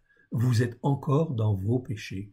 Par conséquent, aussi, ceux qui sont morts en Christ sont perdus. Si c'est dans cette vie seulement que nous espérons en Christ, nous sommes les plus malheureux de tous les hommes. Mais maintenant, Christ est ressuscité des morts. Il est les prémices de ceux qui sont morts. Voilà, donc c'est très important. Là, on te parle de la résurrection des morts pour te dire que nous sommes appelés à une résurrection extraordinaire qui dépasse en fait l'entendement, oui, bien évidemment, l'entendement des hommes. Verset 21, car puisque la mort est venue dans un homme, c'est aussi par un homme qu'est venue la résurrection des morts. Là, on te parle d'une vie nouvelle, d'une vie avec Dieu, avec le Père, le Fils et le Saint-Esprit.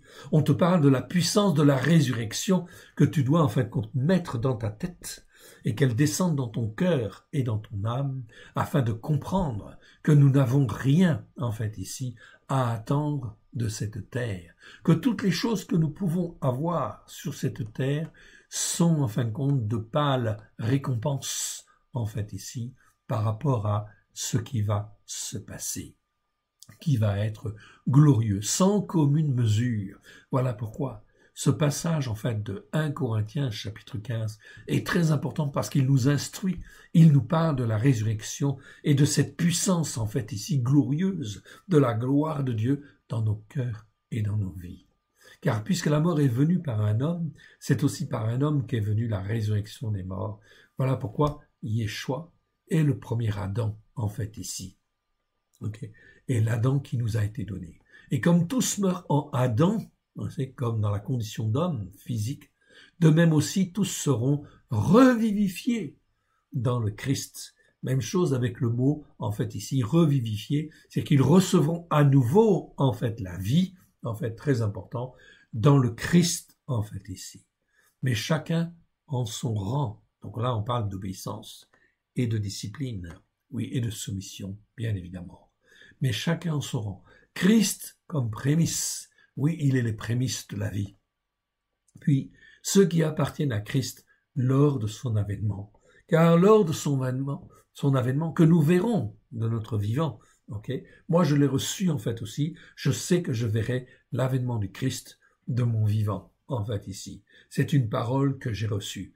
Donc, pendant, en fin de compte, que je vis, en fait, ici, sur la terre, donc ce n'est pas dans 50 ans, ce n'est pas dans 30 ans, ok? 30 ans, ok? Peut-être, mais c'est au plus, en fait, ici, car aujourd'hui, j'ai effectivement 69 ans, tout simplement, en fait, ici.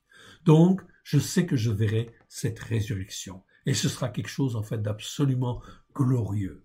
Et comme tous meurent en Adam, de même aussi tous seront revivifiés, recevront la vie. Encore un mot qui est dans le lexique dont je vous ai parlé tout à l'heure, dans le Christ. Mais chacun en son rang, Christ comme prémisse, puis ceux qui appartiennent à Christ lors de son avènement. Ensuite viendra la fin, quand il remettra le règne à celui qui est à Elohim, le seul Dieu unique et vrai, et qui est le Père. Après avoir détruit toute domination, toute autorité et toute puissance. Mon frère, ma sœur, est-ce que nous voyons aujourd'hui que toute domination, toute autorité et toute puissance sur la terre indienne entière? Non, pas encore. Donc il y a bien des choses qui doivent se faire sur le plan prophétique, et voilà pourquoi je dois apprendre à être attaché au seul Dieu unique et vrai dans les temps qui viennent. Car il faut qu'il règne jusqu'à ce qu'il ait mis tous les ennemis sous ses pieds. Donc ici, on voit bien, en fait, ici, qu'il y a bien un travail qui se fait, en fait, ici, par l'Esprit de Dieu, au nom, en fait, de Christ, Yeshua, de Yeshua, celui qui est appelé le Christ, afin que tous les ennemis soient mis sous ses pieds. Le dernier ennemi qui sera réduit à l'impuissance, c'est la mort. Donc il n'y aura plus de mort pour ceux qui vont ressusciter. En effet, il a tout mis sous ses pieds. Donc Dieu a tout mis sous ses pieds, toute domination. Ici, en fin de compte, vous avez aussi quelques références. On voit en fait ici, tout est fait justement par rapport à la Torah, aux prophètes et aux psaumes. En effet, il a tout mis sous ses pieds. C'était écrit dans le psaume 8, verset 7. Tu lui as donné la domination sur les œuvres de tes mains. Tu as tout mis sous ses pieds. C'est écrit dans le psaume 8, verset 7. On voit que là, il y a une réalisation parfaite, en fait, ici, de toutes les Écritures. Tout ce qui a été dit par rapport à Yeshua, tout ce que Dieu a dit qu'il ferait au travers du Messie, en fait, à venir, tout ce qu'il a dit dans la Torah, dans les prophètes et dans les psaumes, tout cela doit s'accomplir. Et cela va s'accomplir d'une manière parfaite. Voilà pourquoi on ne peut pas se séparer, on ne peut pas parler d'Ancien Testament et de Nouveau Testament. Il y a les Écritures. Ça commence en fait à la Genèse, chapitre 1, verset 1, et ça va jusqu'à l'Apocalypse, chapitre 22, en fait ici, et je crois que c'est verset 22 le dernier, ou 21, je ne sais plus. Peu importe, ça va jusqu'au chapitre 22 de l'Apocalypse. Hébreux chapitre 2, versets 6 à 8, nous dit quoi? Or, quelqu'un a rendu quelque part ce témoignage en disant « Qu'est-ce qu'un homme mortel pour que tu te souviennes de lui, et un fils d'Adam pour que tu prennes soin de lui? Tu l'as abaissé pour un peu de temps au-dessus des anges, tu l'as couronné de gloire et d'honneur, et tu l'as établi sur les ouvrages de tes mains. » En fait, ici, tu as mis toutes choses sous ses pieds, on voit bien en fait ici. Donc ici, c'est Paulos qui parle aux Hébreux, en fait ici. Et il dit bien en fait ici, il fait référence à la Torah, aux prophètes et aux psaumes. On est dans la réalisation pleine et entière de la Torah, en fait ici, des prophètes et des psaumes. Oui, bien sûr, il ne manquera rien à l'écriture. Voilà pourquoi aujourd'hui, mon frère, ma sœur, tu dois mettre en fait ici la Torah, les prophètes et les psaumes dans ton cœur. Ce n'est pas l'Ancien Testament, comme les nations l'ont dit pendant des années. Il y a le Nouveau Testament qui remplace en fait l'Ancien Testament. Non, ça ne remplace pas. Ça vient accomplir pleinement les Écritures. Les Écritures qui commencent à la Genèse, chapitre 1, verset 1, et qui se terminent à l'Apocalypse, chapitre 22. Verset 8. Tu as mis toutes choses sous ses pieds. Toutes choses sous les pieds de Yeshua. En effet, en lui soumettant toutes choses, Eloah, en fait ici, Eloah, en fait, c'est un mot pour dire Dieu, en fait ici. Ça existe dans la Torah, les prophètes et les psaumes. C'est un nom, en fin de compte, de Dieu très particulier. C'est Dieu le Père, en réalité. Il y a Elohim, qui veut dire Dieu, mais c'est un Dieu pluriel. Eloah, c'est Dieu singulier, en fait, ici. Ça existe effectivement dans la Torah, les prophètes et les psaumes, et dans la Brit Hadasha, on peut en fait ici le mettre à certains endroits. Ok, le terme Eloah, c'est mieux. Eloah, Dieu, n'a rien laissé qui ne lui soit pas soumis, en fait ici. Le seul Dieu unique et vrai, le Père, en fait ici, a tout soumis à Yeshua. Oui, bien sûr. Cependant, nous ne voyons pas encore, maintenant, que toute chose lui soit soumise. Oui. On ne le voit pas encore. Voilà pourquoi il convient en fin de compte de marcher par la foi. Mais lorsqu'il dit que tout lui a été soumis, il est évident que celui qui lui a soumis toute chose est excepté. C'est-à-dire que le Père, oui bien sûr, ne lui est pas soumis, évidemment. Et lorsque toutes choses lui auront été soumises, alors le Fils lui-même sera soumis à celui qui lui a soumis toutes choses, afin que Elohim soit tout en tous. On voit bien qu'on on est dans une période de transition. On est dans une période où nous sommes travaillés, façonnés, où toute chose, en fin de compte, qui existe a sa raison d'être dans le but, en fait, ici, que nous puissions être un au travers de Christ Yeshua et que, en fin de compte, nous puissions être entièrement soumis à Elohim le temps voulu, quand, en fait, ici, toutes choses, en fait, ici, seront remises au Père. Pour le moment, c'est le Fils qui travaille. Le Fils qui travaille, en fait, les uns et les autres, afin qu'ils soient rendus, en fait, totalement obéissants, totalement soumis à Christ. Oui, bien sûr. Et que Christ, en fin de compte, ici, à un moment donné, en fait, ici, à la fin des temps, en fait, de ce temps-là que nous vivons, eh bien, en fin de compte, soumettre toutes choses, ok, à Elohim. Afin que Elohim, ça, il y a un but, en fait, à ça. Afin que Elohim soit tout en tous. C'est-à-dire que nous soyons un également avec le Père. Autrement, que feraient ceux qui se font baptiser pour les morts? Donc effectivement, au 1er siècle, il y a des gens qui se faisaient baptiser pour les morts, parce qu'ils savaient que ceux qui, en fait, étaient morts, par leur témoignage, ils appartenaient en fait à Dieu, ils appartenaient à Christ, mais pour des raisons X ou Y, eh bien, ils n'ont pas pu être baptisés. Donc, ils se faisaient baptiser. Et si les morts ne ressuscitent absolument pas, pourquoi se font-ils baptiser pour eux? Là, on a bien un témoignage que la foi était très grande, en fait, ici, et que, en fait, ici, ces croyants, eh bien, se faisaient baptiser pour eux, mais ils se faisaient se rebaptiser, en fait, aussi, pour d'autres. Évidemment. En fait, ici, tellement leur foi était forte, était élevée. Et nous, pourquoi sommes-nous à toute heure en péril? Donc il y avait des difficultés hier, et il y en aura demain. Voilà pourquoi c'est extrêmement important face à l'adversité, mon frère, ma sœur, que nous puissions être soudés, que nous puissions être bien ancrés dans une même foi à la gloire de l'Éternel. Verset 31. Chaque jour je suis exposé à la mort, dit Paulos. Je l'atteste, frère, par la gloire dont vous êtes pour moi le sujet, en Christ Yeshua, notre Seigneur. Donc Yeshua, on aurait pu dire Yeshua, Kara Hakefour, oui bien sûr, mais c'est un terme hébreu déjà assez poussé, assez élaboré, que tout le monde n'est pas capable de comprendre. Or, notre but n'est pas effectivement de rejeter tous les croyants, bien sûr, qui croient dans le seul nom, en fait ici, de Christ, bien sûr. Donc on garde le nom Christ pour les aider à grandir dans le Christ hébreu. En Christ, Yeshua, notre Seigneur. Il n'y a pas 36 paroles, oui bien sûr, une seule. Si c'est dans des vues humaines que j'ai combattu contre les bêtes à Éphésos, Éphèse, quel avantage m'en revient-il si les morts ne ressuscitent pas? Mangeons et buvons, car demain nous mourrons. Ne vous égarez pas.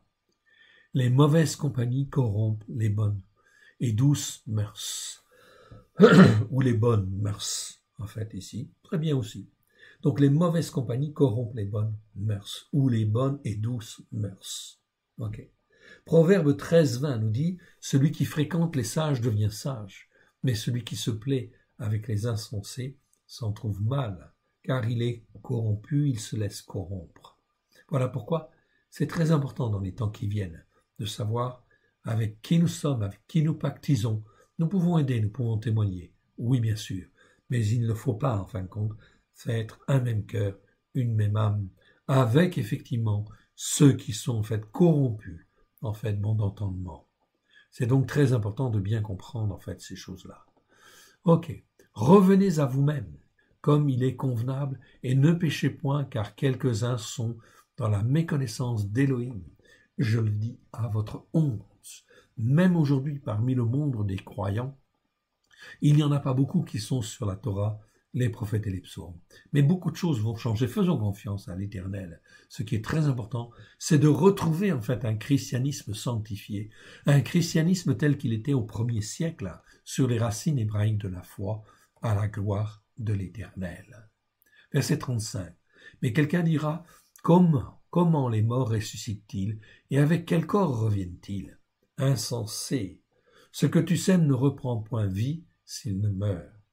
Si ce que tu sèmes n'est pas un corps qui grandira, et ce que tu sèmes n'est pas un corps qui grandira, mais une graine nue, de blé peut-être, ou de quelque autre semence. Puis à Elohim lui donne un corps, comme il veut, et à chaque semence, il donne un corps qui lui est propre. Toute chair n'est pas la même chair, donc le mot chair, c'est le mot sarx, vous le trouverez aussi dans l'abrégé en fait ici, dans la Brit Hadasha. Mais autre est la chair des hommes, autre est la chair des quadrupèdes, autre celle des oiseaux, autre celle des poissons. Il y a aussi des corps célestes et des corps terrestres, mais autre est l'éclat du céleste, autre celui du terrestre.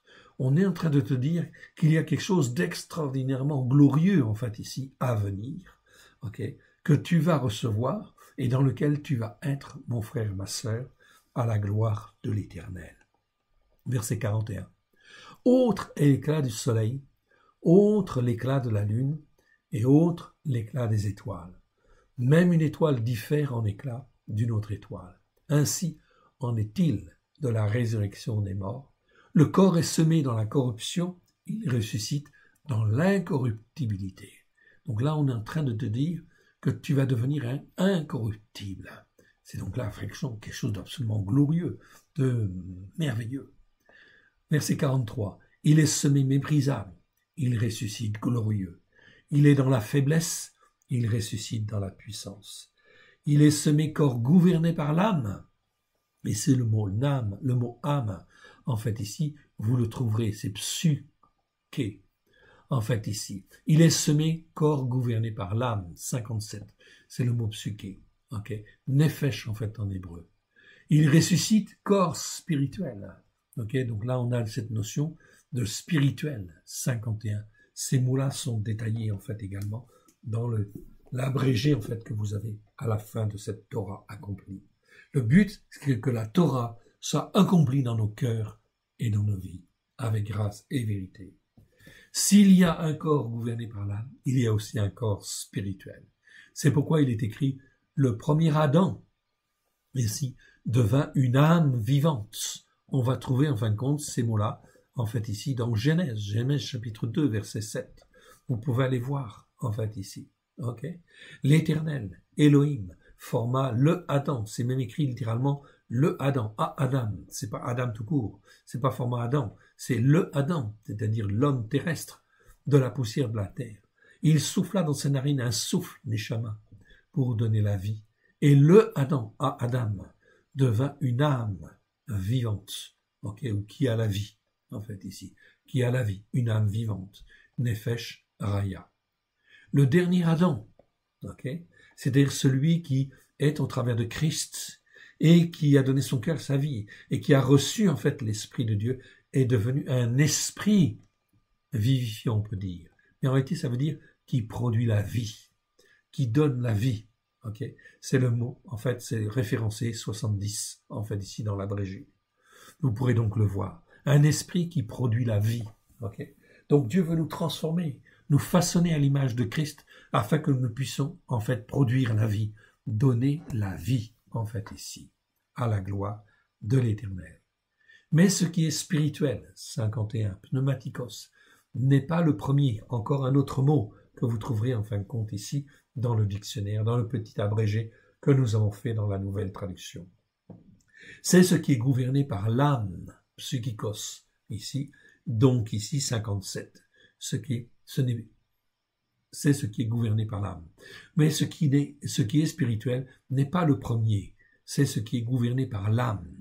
Ce qui est spirituel vient ensuite, évidemment. Donc au travers de Christ Yeshua. Donc on est appelé en fin de compte à quelque chose d'absolument glorieux, mon frère, ma sœur. Voilà pourquoi il faut bien comprendre en fait les Écritures.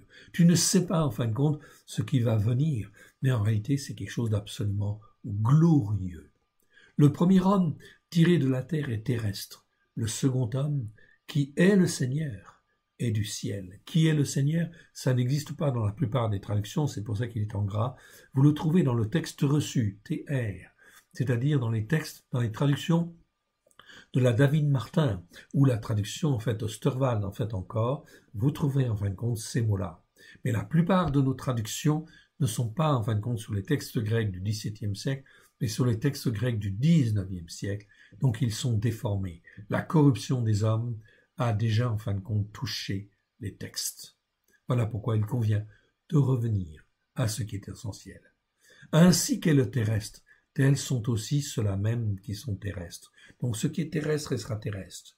Ainsi qu'est le céleste, tels aussi sont ceux-là même qui sont célestes. C'est-à-dire que si nous appartenons à Dieu, il y a quelque chose d'absolument glorieux, en fait de magnifique, qui va venir. Voilà pourquoi la fête de Hanouka vise à nous transformer, à nous façonner et à nous faire comprendre qu'il y a une dimension spirituelle qui nous dépasse, mais qui est glorieuse, qui est une réalité spirituelle qui va venir. Et de même que nous avons porté l'image du terrestre, nous porterons aussi l'image du céleste. Mon frère, ma sœur, imagine ce que Paulos est en train de dire. Ici, il est en train de dire que nous allons porter l'image du céleste, de quelque chose, en fin de compte, d'absolument glorieux, glorieux, qui est à venir. Voilà pourquoi il convient de se former, de se façonner, au travers de cette fête de Hanouka, bien évidemment, de rentrer dans une dimension spirituelle bien encore supérieure que celle que nous connaissions. On est loin, effectivement, des valeurs de Noël, oui, bien sûr, qui nous ramènent à la terre, à des choses idolâtres, bien évidemment. Ici, on est dans le spirituel. Voilà pourquoi il faut pratiquer Hanouka et apprendre à découvrir ce que nous serons, en fait, ici, des fils et des filles de Ha Elohim. Verset 50. Je dis cela, frères, que la chair et le sang ne peuvent hériter le règne de Ha Elohim, et que la corruption n'hérite pas l'incorruptibilité. Okay, il y a donc deux choses très séparées, en fait, ici. La corruption d'un côté et l'incorruptibilité de l'autre. Voici, je vous dis un mystère. Nous ne mourrons pas tous, mais tous nous serons changés. En un instant, en un clin d'œil, au dernier chauffard, au dernier chauffard. C'est pas la trompette. Dans nos traductions, nous trouverons le mot trompette, mais ça n'a rien à voir. La Bible nous parle des chauffards. Chez les prophètes, dans les psaumes, on te parle de chauffard. On ne te parle pas de trompette. On te parle de chauffard, c'est-à-dire la corne de bélier, comme tu le vois en fait ici. Ici, mon frère, ma sœur, la corne de bélier, en fait ici. C'est donc très important. Ce sont des chauffards, en fait, ici, que le Seigneur, en fin de compte, va faire retentir. Donc voilà donc un exemple. On sonnera et les morts ressusciteront, incorruptibles, et nous serons changés. En un instant, voilà donc ce qui va se passer, en fait, ici, c'est quelque chose d'absolument glorieux. La fête de Hanouka nous parle de cette dimension de résurrection, oui bien sûr, de la restauration en fin de compte des lumières, de ceux qui sont appelés à être lumière de Christ. On sonnera et les morts ressusciteront incorruptibles et nous serons changés. Car il faut que cette corruptibilité-là revête l'incorruptibilité. Et le corps mortel, là, que nous avons, revête l'immortalité. Aussi, lorsque cette corruptibilité-là aura revêtu l'incorruptibilité, lorsque cette corruptibilité-là que nous avons aura revêtu l'incorruptibilité, et que ce corps mortel-là aura revêtu l'immortalité, alors s'accomplira la parole qui est écrite. La mort a été engloutie dans la victoire. Ok, c'est quelque chose de glorieux que nous allons vivre. Mon frère, ma sœur, la fête de Hanouka nous prépare en fait justement à cela. C'est une fête prophétique et une fête messianique qui nous parle de la gloire en fait à venir. Ô mort, où est ta victoire? Ô mort, où est ton aiguillon? Voilà encore des passages. Mais ces passages, en fait, ici, quand on parle du verset 54, aussi lorsque cette corruptibilité-là aura revêtu l'incorruptibilité, et que ce corps mortel-là aura revêtu l'immortalité, alors s'accomplira la parole qui est écrite, la mort a été engloutie dans la victoire. Mon frère, ma sœur, ceci était écrit déjà, en fin de compte, dans Ésaïe, chapitre 28, vers chapitre 25, verset 8. Il anéantit la mort pour toujours. Notre Adonai, Yehui, en fait, ici, c'est même pas Yehovah, c'est même pas Yeva, en fait, ici, c'est une autre, le terme, comment dire, le tétragramme est vocalisé d'une autre manière. Ok, le tétragramme est vocalisé Yeva, en fin de compte, dans les Écritures, plus de 6000 fois. Environ 6000 fois, pardon. Mais dans 350 versets, il est vocalisé autrement, en fait, ici, ok, tout simplement pour attirer l'attention. On ne peut pas traduire ici par, en fait, le Seigneur l'Éternel. Évidemment, dans nos Bibles, c'est traduit par le Seigneur l'Éternel. Ici, c'est notre Adonai. Ok, Adonai, c'est un pluriel. C'est pas Seigneur. Je peux pas traduire par Seigneur, parce que Seigneur, en fin de compte, ici, c'est un Seigneur au pluriel, en fait, ici. Si je devais traduire mon Seigneur, je dirais Adoni, en fait, ici. Mais ici, c'est Adonai. C'est donc, en fait, ici, comme si on disait mes Seigneurs. Mais c'est mes Seigneurs, mais c'est mes Seigneurs un. Donc ici, c'est notre Adonai, Yehui, en fait, ici. Ok, vocalisé, Yehui. J'ai pas dit que c'était son nom. C'est vocalisé dans l'hébreu, Yehui. L'Éternel vocalisé et ainsi, en fait, existe 305 fois. Essuie les larmes. Il anéantit la mort pour toujours, notre Adonai, l'Éternel. Essuie les larmes de tous les visages. Il fait disparaître de toute la terre l'opprobre de son peuple. Car Yehoua, l'Éternel, là, c'est vocalisé normalement, ok, a parlé, en fait, ici. Donc, on viendra sur ces questions de vocalisation du tétragramme. Ce n'est pas l'objet, en fait, ici. Il y a plein d'autres choses, en fait, encore à découvrir qui sont absolument merveilleuses. Verset 55. Ô mort, où est ta victoire? Ô mort, où est ton aiguillon? Osée, c'était déjà écrit dans le prophète Osée, chapitre 13, verset 14. Je les rachèterai par une rançon de la puissance du séjour des morts. Je les délivrerai de la mort. Ô mort, où est ta peste? Peste, c'est dévers. Séjour des morts, où est ta destruction? Mais le repentir se dérobe à mes regards. Donc déjà, hier, l'Éternel constatait que dans son peuple, le repentir se dérobe à ses regards. Mon frère, ma sœur, cette parole d'Osée est encore d'actualité aujourd'hui, au jour d'aujourd'hui, car tout est prévu, bien évidemment. Voilà pourquoi il faut faire la fête de Hanouka, la fête des Lumières, la célébrer, être les témoins, en fin de compte, de l'Éternel, afin que tous puissent voir et entendre qu'il y a une résurrection, que Dieu nous rachète au travers de Christ Yeshua, afin d'être son peuple. Car aujourd'hui, mon frère, ma sœur, toutes ces choses ne sont pas enseignées, et le repentir se dérobe au regard de l'Éternel. Voilà pourquoi le Covid-19, voilà pourquoi les infections, en fait, ici, se renouvellent, en fait, ici, en fait, mois après mois. Nous sommes à la 5e épidémie, en fait, ici. Elle sera plus grave que les précédentes, et d'autres, en fait, encore vont venir. Pourquoi? Parce que le repentir se dérobe à mes regards. C'est terrible. Dieu veut sauver. Ok. Mais il n'écoute pas. Mais il ne se repent pas. Repentez-vous, car le règne de Elohim est proche. Voilà ce qu'il faut dire autour de nous. Verset 56. L'aiguillon de la mort, c'est le péché. Et la puissance du péché, c'est la Torah. Parce que la Torah nous révèle la puissance du péché. Verset 10, 43. Vous le trouverez en fin de compte dans l'abrégé en fait ici, référence 43. Vous trouverez en fait ici le mot nomos en grec, que l'on doit traduire par en fait ici, en fait la Torah, non pas simplement la parole, en fait ici, mais par la Torah, en fait, ici, pour recaler les choses. La Torah n'a jamais été abolie, elle ne sera jamais abolie. Verset 57. Mais grâce soit rendue à Elohim, qui nous donne la victoire par notre Seigneur Christ Yeshua. Ainsi, mes frères, bien-aimés, soyez fermes, inébranlables, et travaillons de mieux en mieux à l'œuvre de l'Éternel, sachant que notre travail, que votre travail, ne sera pas vain en l'Éternel. Voilà donc en fait ici la fin de ce chapitre 15 de Corinthiens. Donc voilà Paulos qui entraîne, qui encourage en fait les frères et sœurs à travailler, à rester fermes, inébranlables, travaillant de mieux en mieux à l'œuvre de l'Éternel, sachant que votre travail ne sera pas vain.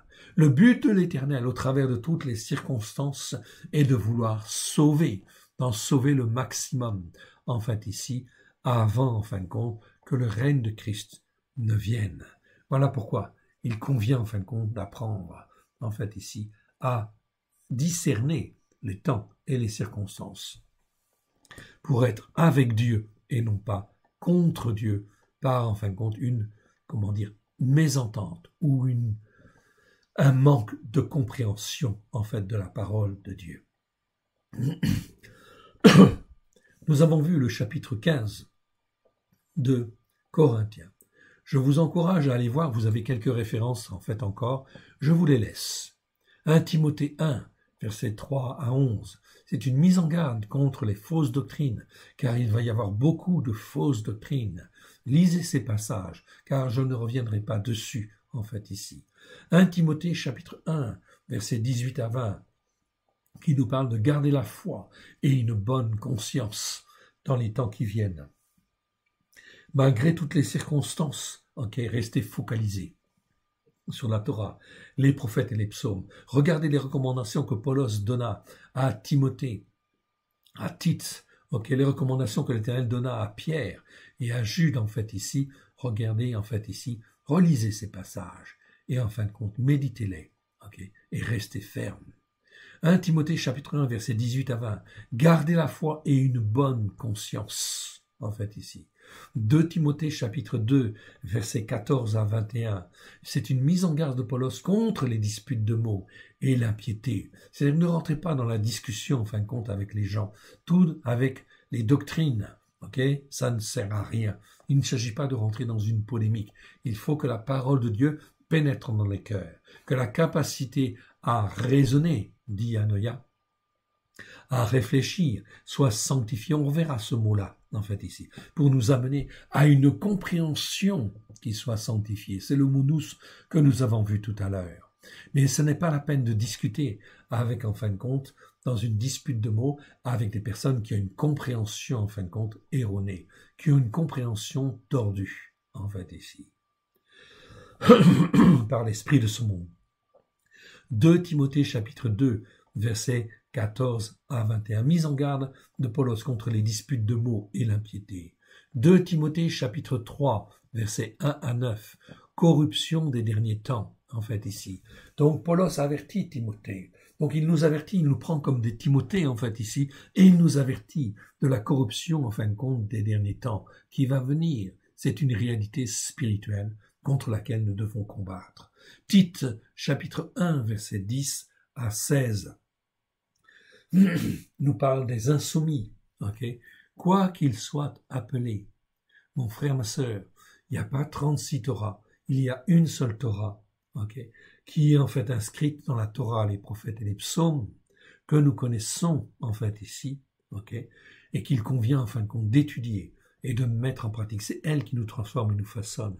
La Brit Hadasha vient compléter, vient parfaire en fait les choses.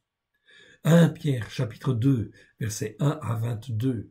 Donc ici, Dieu nous avertit au travers de Pétros, nous avertit contre les faux prophètes et contre les faux docteurs. Lisez ce passage, méditez-le, etc. Je n'ai pas le temps de le voir maintenant, mais regardez-le, c'est très important. 2 Pierre, chapitre 2, versets 1 à 22, donc c'est toutes sortes d'avertissements contre les faux prophètes et les faux docteurs. Ce sont donc en fait des croyants, mais qui ont dévié, en fait, ici. Voilà, en fait, c'est très important afin d'apprendre à discerner.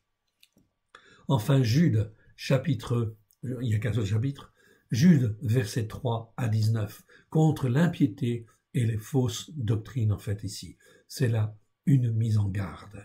Je vous encourage donc à aller voir, en fait, ici, à relire, en fait, ces versets et à vous remplir, en fait, compte de la parole, en fin de compte, de Dieu. Dans cet enseignement complémentaire, ok, je vais m'arrêter là, en fait, ici, pour cette vidéo. Et nous avons une autre vidéo que nous ferons, en fin de compte, dans les prochains jours, et je la mettrai, en fin de compte, sur le site.